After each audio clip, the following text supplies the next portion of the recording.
Praise the Lord.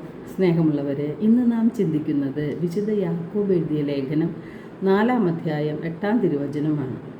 ദൈവത്തോട് ചേർന്ന് നിൽക്കുവിൻ, അവിടുന്ന് നിങ്ങളോടും ചേർന്ന് നിൽക്കും. നാം എല്ലാവരും തന്നെ ലോകത്തിൻ്റെ മിത്രമാകുവാൻ ആഗ്രഹിക്കുന്നവരാണ്.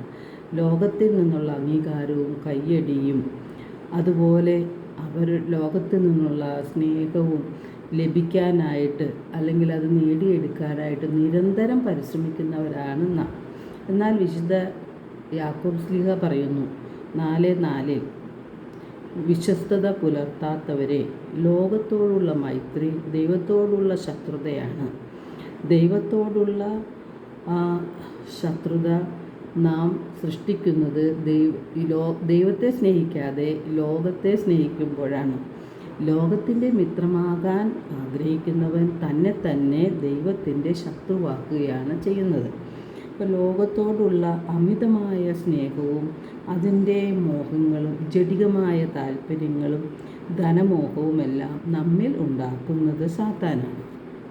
സാത്താൻ്റെ കുടില തന്ത്രങ്ങളെ എതിർത്ത് നിൽക്കുകയാണ് നാം ചെയ്യേണ്ടത്. അപ്പോൾ സാത്താനെ നാം എതിർത്ത് നിൽക്കുമ്പോൾ അവൻ നമ്മിൽ നിന്ന് ഓടി അകന്നുകൊള്ളും. നാം ദൈവത്തോട് ചേർന്ന് നിൽക്കുമ്പോൾ ദൈവം നമ്മോടും ചേർന്ന് നിൽക്കും.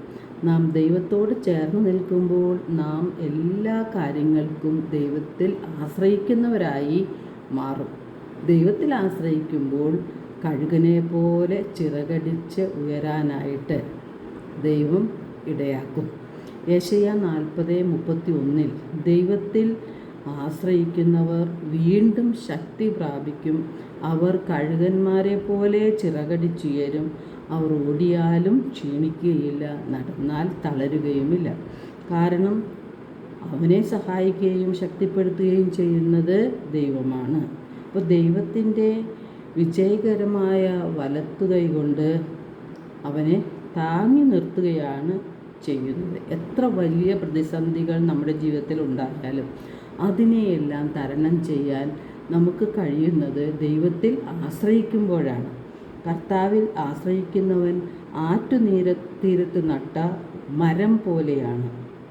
അത് വെള്ളത്തിലേക്ക് വേരൂന്നിയിരിക്കുന്നു. അത് വേനൽ ഭയപ്പെടുന്നില്ല. അതിൻ്റെ ഇലകൾ എന്നും പച്ചയുള്ളതായിരിക്കും.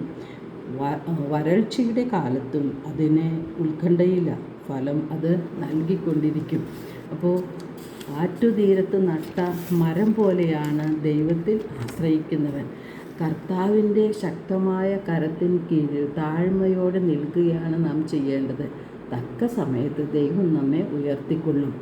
കാരണം കർത്താവ് നമ്മുടെ കാര്യത്തിൽ ശ്രദ്ധാലുവാണ്.